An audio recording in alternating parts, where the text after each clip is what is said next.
the most narrations when it comes to his virtues, and when it comes to his merits. And a lot of the ulama attribute that due to the fact that he lived longer than a lot of the other companions who were around at his time, and due to the fitna, and due to the trial and tribulation that was around at his time. So the ulama, they strive even more to bring out his attributes, to bring out his virtues and his merits. But it is known that he had many ahadith, many narrations that mention the virtues of Ali radiallahu anhu wa ardah. And we'll mention some of them ala sabil al-ijmal, just to mention a few and not to mention all. Where it is mentioned from Zir radiallahu anhu that he said that Ali radiallahu anhu, he said, وَالَّذِي فَلَقَ الْحَبَّ وَبَرَأَ النَّسْمَ إِنَّهُ لَعَهْدُ النَّبِيِّ الْأُمِّيِّ صلى الله عليه وسلم إِلَيْهِ أَنْ لَا يُحِبُّنِي إِلَّا مُؤْمِنٌ وَلَا يُبْغِضُنِي إِلَّا مُنَافِقٌ. He said radiallahu anhu that by the one that has split the seed and brought out the sprout, and the one that has created the creation, a covenant that the Prophet sallallahu alayhi wasallam gave to me, that لا يحبني إلا مؤمن. It is only the believer that loves me, ولا يبغضني إلا منافق. And it is only the hypocrite who hates me. A covenant from the Prophet, peace and blessings be upon him, to Ali radiallahu anhu, that it is only the believer who loves me and the hypocrite who hates me. The hypocrite who hates me. It is also mentioned by Sa'id ibn Zayd radiallahu anhu that he heard the Prophet say, النبي في الجنة وأبو بكر في الجنة وعمر في الجنة وعثمان في الجنة وعلي في الجنة وطلحة في الجنة والزبير في الجنة وعبد الرحمن في الجنة وسعد في الجنة ولو شئت أن أسمي العاشر. Sa'id ibn Zayd was also promised from the Mubashirin al-Jannah, from those who give glad tidings of Jannah. He said, I heard the Prophet say, the Prophet is in Jannah. Abu Bakr will be in the paradise. Umar will be in paradise. Uthman will be in the paradise. Ali will be in the paradise. Talha, Zubayr, Abdul Rahman ibn Auf, and Sa'id or Sa'd ibn Abi Waqqas are in the paradise. And if you want me to mention the 10th, I will mention. And he was talking about himself. Sa'd ibn Zayd, radiallahu, Sa'id ibn Zayd, radiallahu anhu wa ardah. So we know, and this is something that is known amongst the Muslimin, that Ali radiallahu anhu was given the glad tidings of Jannah. He was given the glad tidings of paradise, that he will be in paradise. Also, Salama radiallahu anha, she narrates that she heard the Prophet say, Man sabba aliyan faqad sabbani. Whoever swears to Ali, uses foul language to Ali, then he has used foul language to myself. Man sabba aliyan faqad sabbani. And this is to show some of the virtues of Ali radiallahu anhu wa ardah. And from the attributes of Ali radiallahu anhu that he had was his intensive knowledge in the Islamic Sharia-based knowledge, his courage, his self-preservation, his adherence to the Book of Allah subhanahu wa ta'ala, his humility, his patience, his thanking to Allah subhanahu wa ta'ala, his shyness towards Allah subhanahu wa ta'ala, and many more attributes that we'll mention just a few of them to see Ali radiallahu anhu, how he was as a human being and what attributes he had as a human being. First and foremost, Ali radiallahu anhu was known for his knowledge. Al-ilm wal-fiqh fi ad-din. His knowledge and his understanding of the religion. His knowledge and his understanding of the religion. For Ali radiallahu anhu was from the large or big scholars from amongst the Sahaba. Meaning he was from the rare and small number of companions who were actually scholars. Scholars in the sciences of Sharia, in the sciences of Islam. And he was from the large and of the biggest scholars of the Sahaba. And he was known for his seriousness in seeking knowledge. He was known for his seriousness in seeking knowledge and seeing where the acceptable knowledge is from and asking in his seeking of knowledge and using any way or means possible for him to increase in his knowledge. Now we all know that Ali radiallahu anhu grew up with the Prophet sallallahu alaihi wasallam. Meaning from a young age, Ali was taken under the care and guardianship of the Prophet sallallahu alaihi wasallam. So that in itself gave Ali the ability and the position to have closeness or to be close to the Prophet sallallahu alaihi wasallam, which on its own will give him that increase of knowledge. And being at a young age, that ability is even more. And then being the son-in-law of the Prophet sallallahu alaihi wasallam, that he is married to his daughter Fatima, that in itself as well opened the door for Ali to even increase from his knowledge even more, and to be able to be close to the Prophet sallallahu alaihi wasallam. It is mentioned that Ali, he said that, and no, my eyes have not seen any sleep, nor have I gone to sleep during the time of the Prophet sallallahu alaihi wasallam. It means that the day that he would be with the Prophet sallallahu alaihi wasallam, my eyes wouldn't sleep, my mind, my body wouldn't sleep until I knew what Jibreel had came down with, from halal and haram, and from the sunnah of the Prophet sallallahu alaihi wasallam, and from an order or prohibition, and who it was revealed for. Who was the reason that these verses were revealed. Meaning that he wouldn't go to sleep until he had gathered the knowledge of that day. What was revealed from the Qur'an, what was revealed from the Sunnah, what was revealed to be prohibited, to be permissible, and who it was revealed for. And then he would go to sleep. To show you how extensive his seeking of knowledge was. And it is known that Ali radiallahu anhu was from the companions who would say that there is not a verse in the Qur'an except that I know when it was revealed, what time it was revealed, and for who it was revealed. There's not a verse in the Qur'an that I know when it was revealed and what time it was revealed, where, whether in Mecca or in Medina, and for who it was revealed. There are specific or numerous verses in the Qur'an that were revealed due to a certain incident or an occasion that happened. So here Ali radiallahu anhu, he made sure that his seeking of knowledge was very extensive, and he put in the time to seek his knowledge. And one thing that people think is that it is something that is quick. Seeking of knowledge is a path that the person who is on the path of seeking knowledge doesn't end until they enter their grave. A person who is seeking knowledge, that path doesn't end until they reach their grave. That's the ending of it. Meaning that it's a never-ending journey. The knowledge that you gain can only be more, and you can increase in your knowledge. There's not sort of a cap, a limit, that I've reached here now, khalas, that's it, I'm finished. There's no more knowledge for me to seek. The ulama, they say, العلم بحر منتهاه يبعد ليس له حد إليه يقصد. They say the ilm is a sea that is very far, very vast, and there's no port or ending for you to what? To reach. ليس له حد إليه يقصد. There's no sort of ending to it. You keep on going and going and going. So Ali radiallahu anhu, he had that open mind, and he had something that was very important that he said about himself. إِنَّ رَبِّي وَهَبَ لِي قَلْبًا عَقُولًا. Allah, my Lord, has given me a heart that is accepting of what? Of knowledge. And وَلِسَانًا سَؤُولًا. And a tongue that asks questions. And a tongue that asks questions. Meaning that if I had a question, then I would what? Then I would ask it. I wouldn't be shy. And he mentions that one of the reasons he had a lot of knowledge is that كنت إذا سألت أعطيت. If I asked, I would be replied. They would reply to me. Whether it's the Prophet ﷺ or the Sahaba. وإذا سكت ابتديت. And if I'm silent, then I'm still learning. I'm still learning.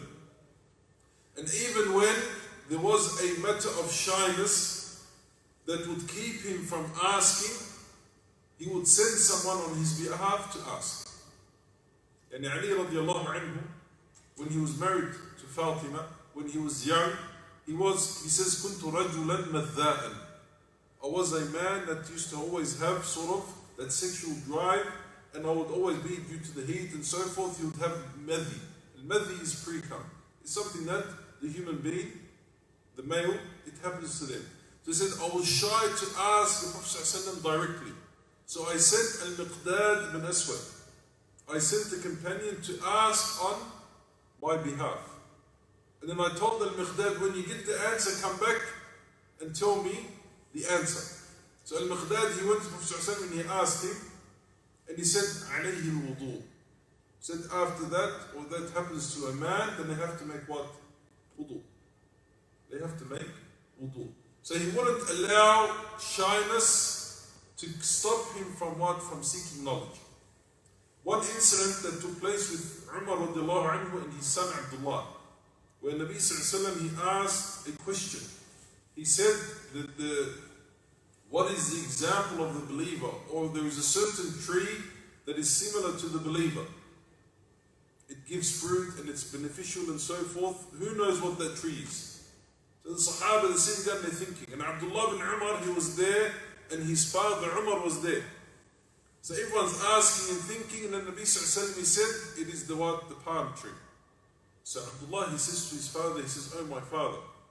He says, that was the tree that came to my mind, but I was shy to say it.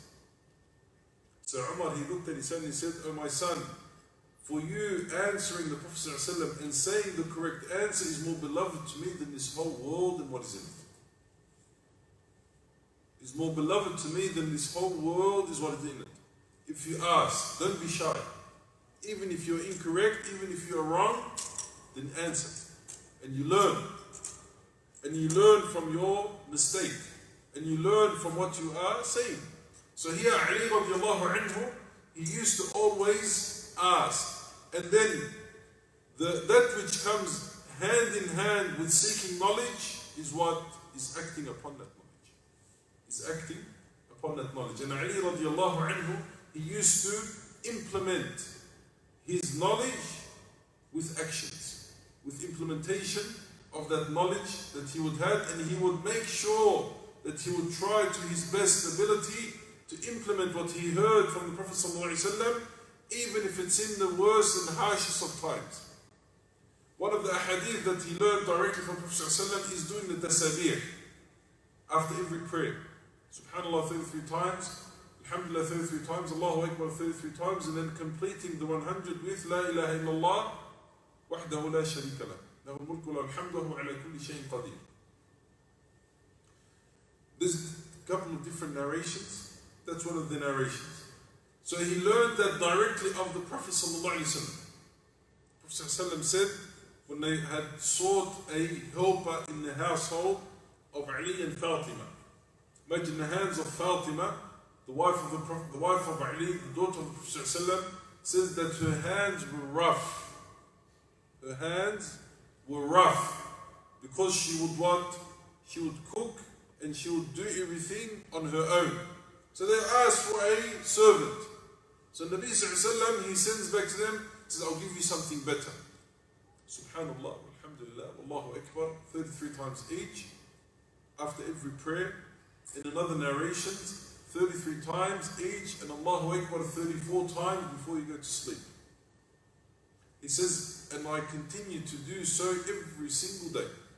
So a man, a successor, he asked, even on the day of Siffin, and the day of Siffin was a very intense day for Ali radiallahu anhu, for the Quran says, even Siffin.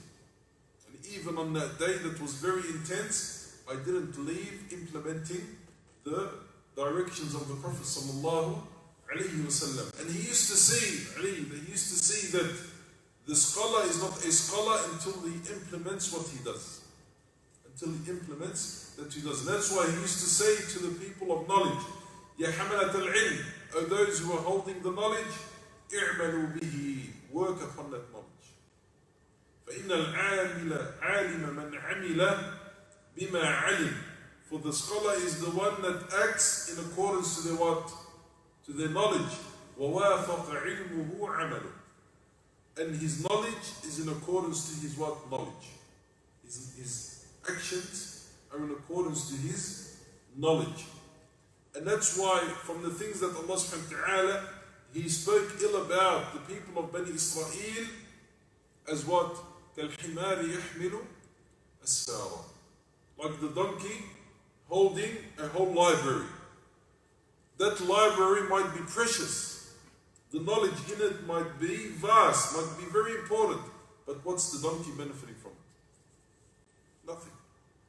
So don't be like the donkey that has that knowledge but doesn't what?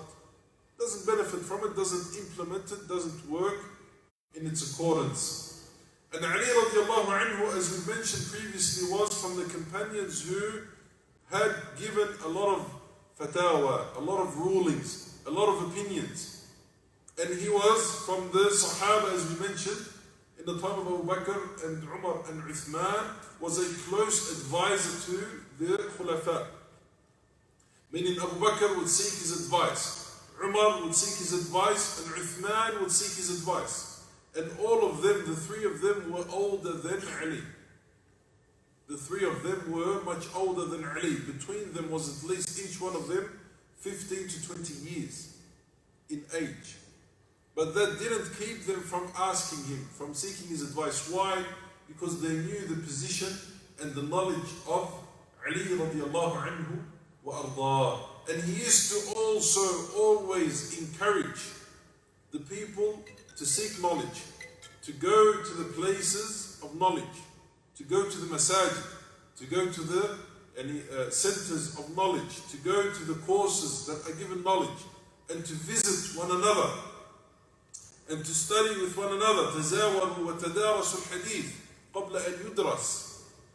Visit and what? And exchange with one another what you have of knowledge before it goes extinct, before it goes and it's no longer around. And he used to always say to keep good ties and good connection with a sheikh, meaning to see someone that is trustworthy, that is of knowledge, and to stick and to be with them and to seek their knowledge, to ask them. One of the biggest epidemics that we have today is what? Is that we have Sheikh Google, and people going on to, instead of calling up the Sheikh, a person of knowledge, person of understanding, they just go to Google, type in their question, 5 different answers might come to them, and then they choose which one is what? Most suitable to themselves. And they choose which one goes with their hawa, with what they want. Instead of going and sitting with a sheikh, sitting with a person of knowledge, and learning from them, asking them, and understanding that no sheikh or scholar is someone who is what? Who is perfect or is infallible. No, you seek excuse for the mistakes and for the shortcomings. The worst of people are the people who go after the scholars and the mashaykh's mistakes. That's the worst of people. Oh, he did this here, he did that there, he went this. Just going after the mistakes of the people of knowledge. That's the worst of people that you can have. And Ali radiallahu anhu, as we mentioned, that he sat with the Prophet for a long period of time. And when the people would come and ask the companions, they would direct them to Ali. For a man or a tabi'i, a successor, a person came to Aisha and said, "Oh Aisha, do you have any narration relating to wiping over the khuf?" So Aisha radiallahu anha, she says, go to Ali radiallahu anhu and seek from him, فَإِنَّهُ كَانَ يَلْزَمُ النَّبِي صلى الله عليه وسلم. For he used to remain close to the Prophet sallallahu alayhi wa sallam. And then he went to Ali and he asked him. And he even reached a level of knowledge that he would tell the people in Iraq, Saluni, ask me. I mean, ask me what you want. And no one before him had reached or had sat in that position where they had that level of knowledge where they can sit and they can say, come and ask me. And it's not out of pride or having having pride upon the people, no. He had reached a level of knowledge where he's able to do so. And it's not out of pride on yalla, who wants to ask? Yalla, come in. No, you sit down if you want to ask me some questions. As Sa'id ibn Musayyib said that no one of the people used to say, ask me, except Ali ibn Abi Talib, radiyallahu anhu wa ardah. To the extent where even the companions, they trusted the knowledge of Ali, wa Ibn Abbas radiyallahu anhu, he would say, إِذَا أَتَانَا الثَّبْتُ عَنْ عَلِيٍّ لَمْ نَعْدِلْ بِهِ. If the narration or the opinion comes to us from Ali, then we don't go to anyone else. Meaning that it's sufficient enough that we will take the opinion of Ali. And the people, they praised his knowledge. Like Aisha radiallahu anha, she said, أَمَا إِنَّهُ أَعْلَمُ النَّاسِ بِالسُّنَّةِ. He's the most knowledgeable of people when it comes to the sunnah of the Prophet sallallahu alayhi wasallam. And Muawiyah radiallahu anhu would send questions to Ali radiallahu anhu, asking him about matters. And then when it reached that he had been killed, he said that ذهب الفقه والعلم, that the fiqh, the understanding, the jurisprudence and knowledge has gone with the demise of Ali radiallahu anhu wa ardah. So the position and the status of Ali when it comes to knowledge is something that is known, and something that we acknowledge, and something that we believe in his high status when it comes to his knowledge. And he kept, and he left for us some golden advices. Some golden advices for those seekers of knowledge and students of knowledge. Where he said, Ya Kumayl, Inna al-quluba aw'iyah. He said, the hearts are vessels. The hearts are vessels. The best of them is the one that has more knowledge in it. The heart is like a vessel. And the best of them is that which has more knowledge in it. Memorize and take what I say. He says, الناس ثلاثة. There's three types of people.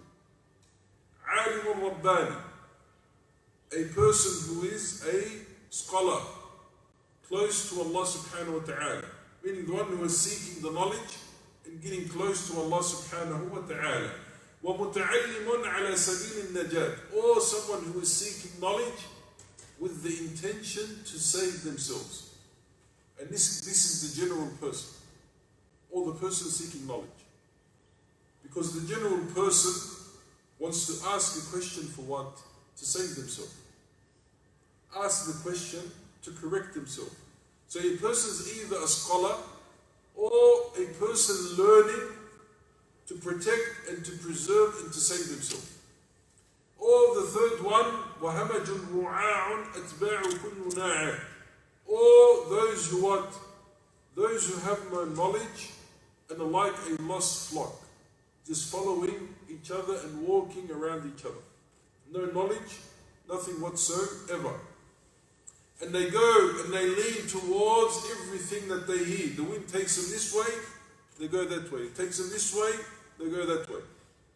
Nabi sallallahu alayhi wa sallam, one of the things he said, subhanAllah, he said, لا تكن إمعا. Don't be a blind follower. Don't be a follower. Well, if you see the people doing it, you do it. If you see the people not doing it, you don't do it. And this is something, and we use the example sometimes of the person who's sitting at home in a gathering. If everyone gets up and prays, he gets up and prays. If no one gets up and prays, he doesn't get up and pray. Meaning that when the people aren't there, he doesn't pray. Sits down. But when people or guests come over, yalla, you're going to pray, yalla, let's get up and pray. Let's get up and pray.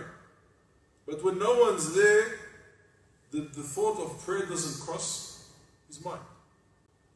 So that's the person who just goes with the flow. Meaning that he's more shy of the people knowing the fact that he doesn't pray than Allah knowing that he doesn't pray. And Allah knows that he doesn't pray. But the people in his eyes are greater than Allah subhanahu wa ta'ala. Meaning that he doesn't want the people to know that he doesn't pray, but he's fine with Allah knowing that he doesn't pray. And that's a very dangerous position to be in. It's a very dangerous position to be in. لَمْ يَسْتَضِيئُوا بِنُورِ الْعِلْمِ. They don't have the light, the nur of knowledge guiding them. They don't have the nur of knowledge guiding them. That's why Ibn Abbas radiallahu anhu, he says, 1,000 worshippers are easier on shaitan than one scholar. 1,000 worshippers are easier on shaitan to misguide than what? Than one scholar. One scholar. That's why there's a story that they mentioned that a man who was a worshipper, worship, doesn't have knowledge. He looked at a thing that was haram. What it was, Allahu A'lam. But he looked at something that was haram. So he wanted to punish himself. So he covered his right eye with clay. And he kept it like that for weeks. Punishing himself. Punishing his eye. Oh, eye, you looked at that which is haram, I'm going to punish you. So he put clay on his eye for weeks. And then one day he's walking by a scholar. And that scholar, he stops him and he says, "Oh man, what is that on your eye?" He says, "Clay." He says, "I looked at something haram and I wanted to punish myself, so I put clay.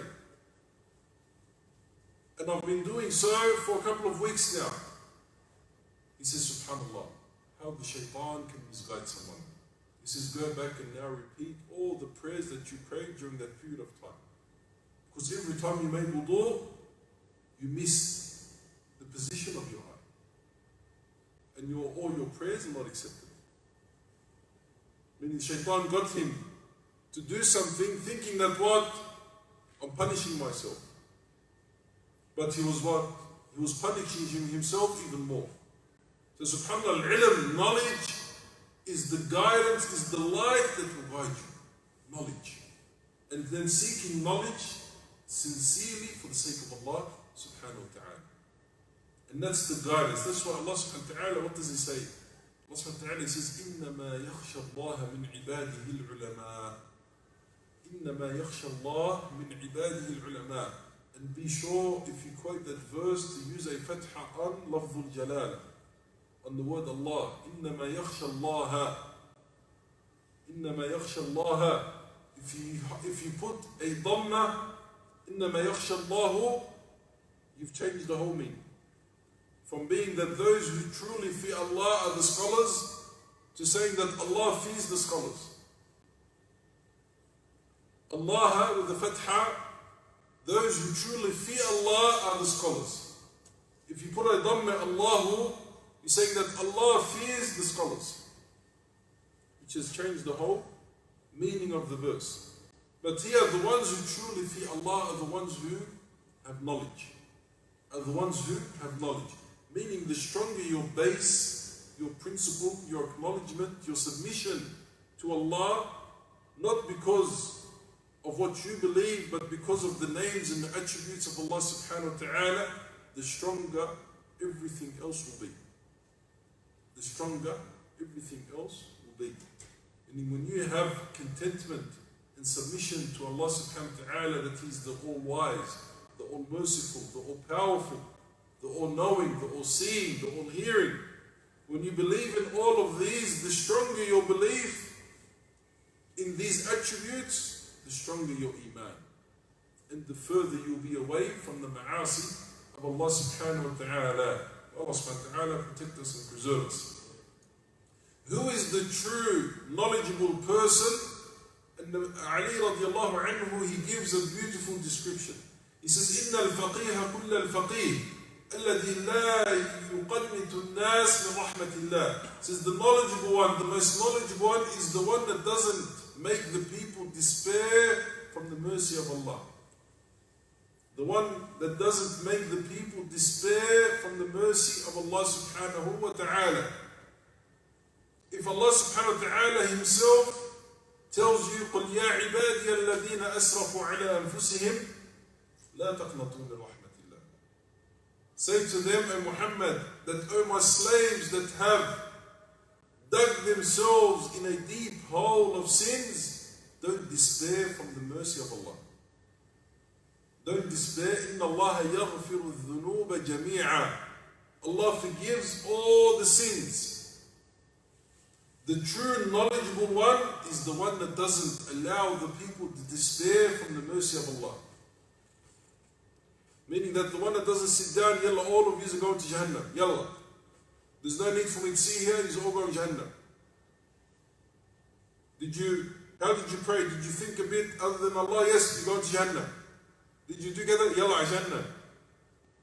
That is the worst of person. The true knowledgeable one is the one that doesn't allow the people to despair from the mercy of Allah. وَلَا يُؤَمِّنُهُمْ مِنْ عَذَابِ اللَّهِ. Neither does He make them feel safe from the punishment of Allah. Which is the what? The balance. Al-khawf wa-raja. Feed and hope. Feed and hope. If one of them overweighs or outweighs the other, what happens? The person will fall into loss. It's like the bird. The bird has two wings. If a bird has a broken wing or one wing isn't functioning properly, what happens? Is a bird able to fly? It's not. So the believer has to have what? Has to have fear from Allah. Allah subhanahu wa ta'ala says, Inna adhabi la shadid. That the punishment of Allah is severe. The punishment of Allah is severe. Allah subhanahu wa ta'ala, He says, one of the verses that subhanallah, He says, وَيُحَذِّرُكُمُ اللَّهُ نَفْسًا. وَيُحَذِّرُكُمُ اللَّهُ نَفْسًا. And Allah warns you of Himself. He warns you that His punishment is what? Is severe. At the same time, إِنَّ اللَّهَ غَفُورٌ رَحِيمٌ. إِنَّ اللَّهَ هُوَ التَّوَّابُ الرَّحِيمُ. يَقْبَلُ التَّوْبَةَ عَنْ عِبَادِهِ وَيَعْفُ عَنِ السَّيِّئَاتِ. He accepts the repentance of the repenter, and He forgives and pardons the sins. But the person has to what? Has to live in both. So it doesn't allow the people to despair from the mercy of Allah, nor does He what? Make them feel safe from the punishment of Allah. وَلَا يُرَخِّصُ لَهُمْ فِي مَعَاصِ اللَّهِ. He doesn't give them what? Concessions to disobey Allah subhanahu wa ta'ala. Person comes to them, is this halal? Is it haram? La la, yalla, go, it's halal.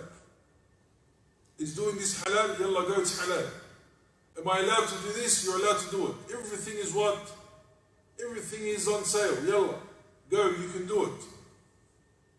From fear of the people thinking that, why is it haram? Why is it kala? No, the person who is on the straight path is the one that doesn't give any concessions in the disobedience of Allah subhanahu wa ta'ala, and doesn't give precedence to the book of Allah or to any book over the Qur'an. Doesn't give preference. لا يدع القرآن رغبة عنه إلى غيره. Doesn't leave the Qur'an for wanting to leave it to another book. To another book. You find people, subhanallah, they read books. Thick books. Books about the most stupidest of things. The most fictions or stories or mysteries or dramas or this or that. Books that thick. And they're reading it and they're so into it. And then you ask them, when was the last time you opened the Qur'an? When was the last time you were so excited in the way that you were opening that book? When was the last time you were so excited the same way to open the Qur'an and you're just happy that you're opening the Qur'an and you're reading it, and doesn't give precedence to any book over the Qur'an? Meaning that the Qur'an is what? The Qur'an is that which is given precedence, that which is given preference over anything else. وَلَا خَيْرَ فِي عِبَادَةٍ لَا عِلْمَ فِيهَا. There is no goodness in any worship that there is no knowledge in it. And there's no good in any knowledge that there's no understanding in it. And there's no good in any reading that there's no contemplating in it. You contemplate and you seek the knowledge from Allah subhanahu wa ta'ala. One of the most beloved words to the scholars, and that which is taught on its own, is something that is called la a'lam. It's something that is called I don't know. When someone asks you a question and you don't have the knowledge of that question, and you say I don't know, and you say لا أعلم. Imam Malik, the scholar, Imam Darul Hijrah, as he's called, the Imam of Medina, he was asked a number of questions by a man who had traveled for a long period of time, coming from northern Africa, imagine, northern Africa all the way to Medina, traveling, and there was no planes, no fast trains, no cars, no buses. It was either horse, camel, or walking, one of the three.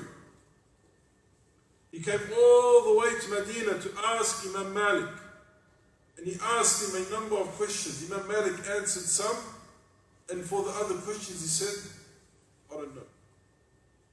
I don't know the answer. So the man looked at Imam Malik and says, Imam Malik, I have to go back to northern Africa and tell them. What should I answer them? He said, tell them that Imam Malik said, I don't know. Tell them that Imam Malik said, I don't know. I'm not going to put my deen in a position that I'm compromising it for the sake of people saying, Imam Malik, he knew all the questions. So Imam Ali radiallahu anhu, he said that he came out to them one day and he said, Ma abraduha ala al-kabid. He said, how soothing is it on the heart? And they said, what is that, O Ali? He said, An taqula li shay'i la ta'lamuhu la a'lam. To say to something that you don't know, I don't know. I don't know. Wallahi, sometimes you have people, they call, they ask question, Shaykh, what's the ruling on kada, kada, kada? You say, Allahu a'lam, I don't know. What do you mean you don't know?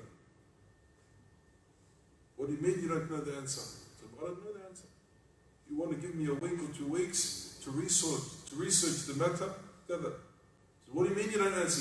You don't know. You're supposed to know everything. You're supposed to know everything. So no one knows everything. No one knows everything. So saying La a'lam, ilmu la a'lam, Allah subhanahu wa ta'ala give us that knowledge. Just to admit when we don't have the answer.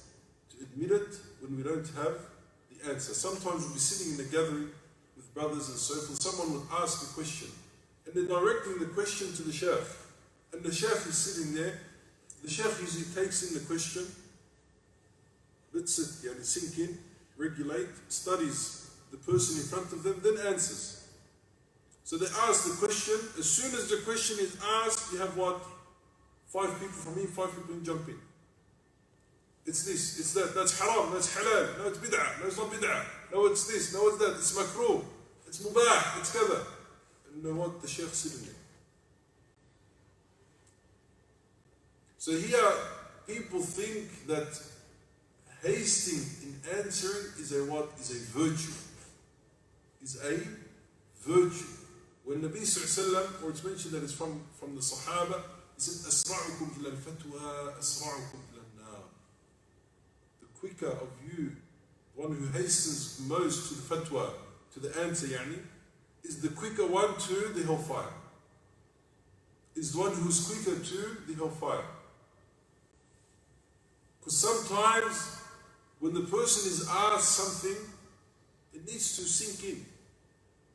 And subhanAllah, one of our ulama, one of our mashayikh, he told us that you have to sit with this mashayikh and ulama and study how they answer questions. Study how they answer questions. And how they reply. You have people, they'll send you a question, and if in 5 minutes you don't answer, they'll send you question marks. They'll send you question marks. And why haven't you answered yet? I'm in a hurry. You're in a hurry, go somewhere else. Question marks. Wallahi, I looked at it and thinking, Allahu Akbar.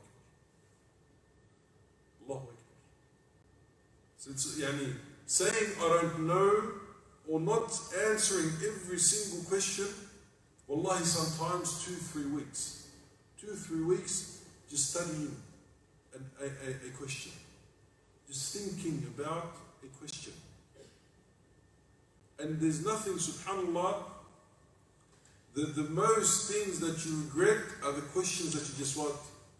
The answers you just shoot out. Allah subhanahu wa ta'ala give us the understanding. Al-ilm wal-jahl, knowledge and ignorance, he said, radiyallahu anhu, kafa bil-ilmi sharafan. It is sufficient as a honor for knowledge, أن يدعيه من لا يحسنه, that those who don't have it claim it. It's sufficient enough of an honor for knowledge is that those who don't have it claim it. يدعيه من لا يحسنه ويفرح به إذا نسب إليه, and it's happy when people want attributed to him. Knowledge is, it's sufficient enough of an honor that people want claim it, even though they don't have it. And they get happy when it is attributed to them. وَكَفَى بِالْجَهْلِ ضَعَةً, and it is sufficient enough as a humiliation of ignorance. أَن يَتَبَرَّأَ مِنْهُ مَنْ هُوَ فِيهِ, that the one who is ignorant says, I'm not ignorant. And he knows he's ignorant, but he says, I'm not ignorant. Because it's a humiliating. It's a humiliating attribute to be ignorant. So even one who is ignorant doesn't want to be called ignorant. وَيَغْضَبُ إِذَا نُسِبَ إِلَيْهِ, and he gets angry when it's attributed to him. It's sufficient enough of a what? Humiliation. Al-jahil, ignorant. Al-insan, the person is ignorant to that which they don't know. The person is ignorant to that which they don't know. May Allah subhanahu wa ta'ala give us knowledge. Also, one of the things that he said, the reason that the people have turned away from knowledge, and this, subhanAllah, you can see how relevant this is today. He says, إِنَّمَا زَهِدَ النَّاسُ, that the people left and no longer seek knowledge, لِمَا يَرَوْنَ مِنْ قِلَّةِ انْتِفَاعِ مَنْ عَلِمَ بِمَا عَلِمَ, because the small amount of people they see of knowledge that have benefited from that knowledge. He says that the reason that a lot of people and a small number of people have sought knowledge, that the large people have stopped seeking knowledge, is because they have seen a small number of people who have actually benefited from that knowledge. And that's something we see today. People turning away from knowledge because they see the person who is supposedly of knowledge not benefiting from that knowledge. And it's not an excuse. People use it sometimes as an excuse. A lot of the times the brothers, I went to the Sheikh and the Sheikh did this and this, the guy, why aren't you praying? Oh, because the Sheikh did that. What's the Sheikh got to do with it? What's the deen got to do with the mistakes and the faults of those who follow it? What's the deen, the perfect deen that you believe in? What's that have to do with those who act in a bad manner when they, unfortunately, supposedly have to be, or are those who are representing it? That's why I say, subhanAllah, I say to the sisters sometimes, I say, hey sister, because they come and they point, Allah musta'an, Allah forgive us, they come and they point fingers at Islam. Say Islam. Islam does this. Islam does that. Islam is this. Islam is unfair. Allahu Akbar. Islam is unfair. Islam is this. So I look at subhanAllah, wallahi, I say, Tayyib, Tom, if the person that you married, the person you chose to marry was a donkey, what's Islam got to do with that? What's Islam got to do with it? But here, this is one of the pathways of shaitan. Shaitan will come in and the sister will say, I used to be a Qur'an teacher, I used to be a kada, I used to be kada, but I met a sheikh and that sheikh, he tried to do this, he tried to do that, so I stopped it. Now what's that got to do with that? What's the sheikh who's a human being, who's infallible, who has temptations, got to do with the what? With you teaching Qur'an? An excuse. Or a pathway that shaitan uses to what? To misguide the person. Islam, Islam. Allah subhanahu wa ta'ala keep us. So here he says that the reason why people are not seeking knowledge is because the small number of people that they see who have sought knowledge, who have benefited from that knowledge. That's why from the dua, Nabi sallallahu alayhi wa sallam, he told us, Allahumma alimna ma yanfa'una, wanfa'na bima 'allamtana, وَزِدْنَا مِن لَدُنْكَ عِلْمًا نَافِعًا يَا أَرْحَمَ الرَّاحِمِينَ. So Allahumma allimna ma yanfa'una, teach us that which what benefits us. And benefit us with that which you have taught us. And grant us, sustain us with knowledge that is beneficial. Knowledge that is what? Beneficial. And you seek refuge in knowledge that is going to what? That is going to harm you. That is going to take you away from the path of guidance from Allah subhanahu wa ta'ala. The asceticism, which is zuhd, and the piety of Ali radiallahu anhu ardah, during his living with the Qur'an and his embodiment of the Qur'an, Ali radiallahu anhu claimed and reached a large amount of asceticism, which is zuhd, which is non-attachment to the dunya, which is not being directed and driven by the dunya. It's not about, Ali says, it's not about not having the dunya. It's about not allowing the dunya to control you. It's about not allowing the dunya to what? To control you. People think that, you have to give up the dunya. No, you don't have to give up the dunya. Unless you feel yourself that dunya is going to misguide you, then you leave it. But zuhd is not about not having anything to have to do with the dunya. People think that, you have to go, you have to get rid of. No, zuhd is not allowing the materialistic matters control you. Be the controlling, the driving, the direction, the guide that you use is your dunya. Is your what? Is your dunya. That's why you find the person who Allah subhanahu wa ta'ala has given them rizq sufficient enough for them, they're living. And then Allah subhanahu wa ta'ala, He increases that what? That rizq. Meaning they went from driving a Toyota Camry, now they're driving a what? They're driving an AMG. Or they're driving a big car. There's nothing wrong with it. But here you don't look at the car that he's driving. You look at the driver. Is the driver the same? The way he acts, the way she acts, the way she treats, the way she responds, the way he does things, is it the same? Or when he went up to here, he changed, or she changed? Before you give them salam, Assalamu alaikum, Assalamu alaikum, now you give them salam, looks at you, puts out the window, doesn't want to answer you back. That's what's changed. That means that the dunya has what? Has changed you. That's the fee. Uthman ibn Affan radiallahu anhu was regarded, if you want to calculate his wealth today, as a billionaire. His horses that he had on the outskirts of Medina, when they would be moving from one land to another, the land, the earth in Medina would shake. That's how much horses he had. The land, the earth would shake in Medina. But look how he lived. Look how Uthman, he lived. Never had pride. Never went out and what? And flaunt his money and show, oh look, I've got money, I've got this. He used that money for the sake of Allah and he lived a good life. That's the zuhd. The zuhd is not having and nothing. The zuhd is not allowing it to control the person. And Ali radiallahu anhu was raised on the master of zuhd, who is the Prophet sallallahu alayhi wa sallam.